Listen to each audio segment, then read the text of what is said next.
The water is black and warm and exactly 500 yards from a beach held by men who will kill you on sight. It is the night of the 10th of July, 1944. You are off the western coast of Tinian Island in the Mariana Chain, and you have just slipped out of a rubber boat without a sound. No life jacket, no weapon but a sheath knife strapped to your thigh. The moon rose an hour ago, but tonight it is doing you a favor. It is buried behind low, scudding clouds, and the water ahead of you is nothing but dark. Lieutenant Commander Draper Kauffman is somewhere in that same darkness, 32 years old, leading 12 men from Underwater Demolition Team 5 toward a strip of sand the Navy calls White Beach. He cannot see most of his swimmers. He can only trust that they are doing exactly what he trained them to do. By sunrise, 3 of these men will not be where anyone expects them to be. They will be alone, in open water, in a channel 3 miles wide, with no one coming to look for them for hours. We will get to that, but not yet. This is not a story about a battle. This is not a story about an invasion. This is not a story about Marines storming a beach. This is a story about 3 men, a stretch of water nobody planned for, and a current that nearly erased one of the most important men in the history of American Special Warfare. To understand why Kauffman and his swimmers are in that water at all, you have to go back 8 months to an island 3,000 miles southeast called Tarawa. In November of 1943, Marines stormed Tarawa's beaches in landing craft that ran aground on a coral reef nobody had properly measured. The boat stopped 1,000 yards from shore. Men climbed out into chest-deep water and walked the rest of the way under machine gun fire. Some drowned under the weight of their own gear before a single bullet ever touched them. The Navy's amphibious commander, Admiral Richmond Kelly Turner, made a decision after Tarawa that would shape the rest of the war in the Pacific. Never again would Marines go ashore blind. From now on, men would swim in first, unarmed, half naked, alone in black water, and find out what a beach was hiding before anyone else had to. That decision created the underwater demolition teams, and 9 months later, it put Draper Kauffman in the water off Tinian, about to have the worst night of his career. Draper Kauffman should never have been allowed anywhere near a beach like this. 11 years earlier, he graduated from the Naval Academy with eyesight so poor, the Navy refused to commission him. He left the country, drove ambulances in France, got captured by the Germans, and talked his way out. When the United States entered the war, the Navy finally found a use for a man who didn't scare easily. They sent him to disarm an unexploded Japanese bomb in Hawaii, the first one ever recovered intact. He did it. They gave him a medal and a new job, build a school that trains men to clear obstacles off enemy beaches before anyone else has to set foot on them. He called the final week of that training Hell Week. If you've ever heard the term, this is where it comes from. Decades before Kauffman's own program evolved into the Navy SEALs. By the time Kauffman waded into the warm Pacific water off Tinian, he commanded 100 men who wore nothing but swim trunks, fins, and a knife into combat. Newspapers back home had started calling them the Naked Warriors. Out here, in the dark, the only thing covering Kauffman's body was sand he'd rubbed into his own skin to break up his silhouette. Pay attention to what happens next, because the most dangerous part of this mission isn't the swim in, it's the swim out. Half a mile down the beach, a young officer named Lieutenant Junior Grade George Surlin is doing something that sounds almost insane, crawling on his stomach above the high water mark of an enemy-held beach, checking a tip that the Japanese have buried mines in the sand. Picture yourself in his position. No rifle, no backup, just a knife, crawling on your belly above the high water line of a beach the enemy still owns. If a Japanese patrol walks this stretch of shoreline in the next 10 minutes, there will be no firefight, just a knife, and whoever is faster. Serlin finds nothing. No mines, no wire, nothing buried in the dark. It is, in its own quiet way, one of the most important discoveries of the entire campaign, because the official record of this mission states it plainly, almost word for word. No mines or man-made underwater obstructions were found. That single line will help convince Admiral Turner to change the entire invasion plan. A few hundred yards down the coast, another team is running its own piece of the same operation. Lieutenant Richard Burke's Underwater Demolition Team 7 works the stretch the Navy calls Yellow Beach, alongside Marine reconnaissance troops under Captain Merwin Silverthorne, the son of a Marine general, and First Lieutenant Leo Shin. 2 nights earlier, both teams rehearsed this exact mission in Saipan's Magician Bay, timing every step so nothing on the real night would come as a surprise. Tonight, Burke's team and the Marines beside them complete their reconnaissance, recover cleanly, and head back to their ship without incident. On paper, it looks identical to what Kauffman's team is doing half a mile away. It will not stay identical for long. Up to this point, Admiral Turner had wanted the Marines to land at Tinian Town, the most heavily fortified stretch of coastline on the island, simply because it was the only beach wide enough to look safe from the air. Kauffman's swimmers and the Marine reconnaissance teams working beside them are proving something the aerial photographs could never show, that 2 narrow, unremarkable strips of sand, called White Beach 1 and White Beach 2, are clear enough to land tanks, troops, and everything else the invasion will need. It is exactly the kind of intelligence Tarawa never had. And it is about to cost Kauffman more than anyone expects.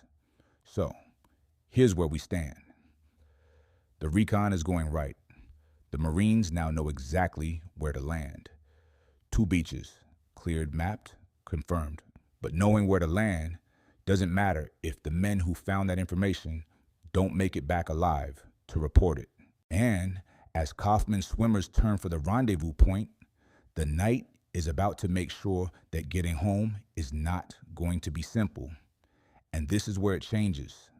Somewhere around 2 a.m, the recovery boats begin pulling swimmers out of the water, 1 pair at a time, exactly the way they rehearsed. Flashlights blink in the dark.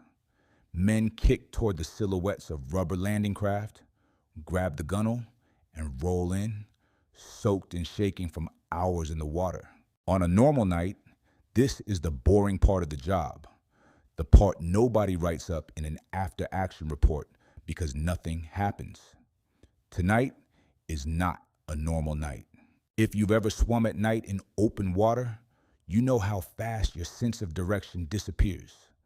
Now imagine doing it with no moon, 10 miles from anyone who could help you. A current nobody briefed begins pulling north toward the open channel that separates Tinian from Saipan. At the same time, low clouds drop down to meet the water, and a thin fog rolls across the surface, just enough to turn a 500-yard swim into a guessing game. Boat crews scan the dark with flashlights, looking for the dye packets and shapes they expect to see. Some don't show up where they're supposed to be. Gunnery Sergeant Sam Lanford, a Marine attached to the reconnaissance battalion, surfaces and looks for the boat he left from. You'd think after years of training, finding your way back to a boat would be the easy part. Tonight it isn't. It isn't there. Not where it should be, not anywhere he can see. The current has already moved him further than he realizes. Somewhere nearby, fighting the same pull, is a young Marine named Private First Class John Sebern. And then there's Kauffman himself, the commander of the entire operation, the man every other swimmer in the water is counting on to know what to do, caught in exactly the same current. Here's the part that never makes the history book's command rank means nothing to a riptide. Kauffman is just as lost as his men. Half a mile away, Burke's team is already back aboard their ship, dry, debriefing, finished for the night. Kauffman's group isn't so lucky. The three of them surface, call out, and find each other in the dark, which is the only fortunate thing that happens to them for the next several hours. Together is better than alone, but together, drifting in a channel 3 miles wide, with the current carrying them steadily away from Tinian, is still very far from safe. Behind them, the recovery operation is wrapping up. Boats are counting heads. Word starts. Moving up the chain, 3 men are missing. A Marine gunnery sergeant, a private first class, and the lieutenant commander running the entire reconnaissance mission for the invasion of Tinian. Nobody knows yet whether they're alive. Hold that thought, because for the next several hours, this isn't a story about beaches or invasions at all. It's 3 men treading water in the dark, watching the lights of Tinian get smaller behind them. Imagine treading water for that long in pitch darkness. Your arms go numb before your fear does. You can't see the men beside you, only hear them. A cough, a curse, the splash of someone treading too hard. You don't know if you're 100 yards from the channel's far shore or 3 more miles from anything at all.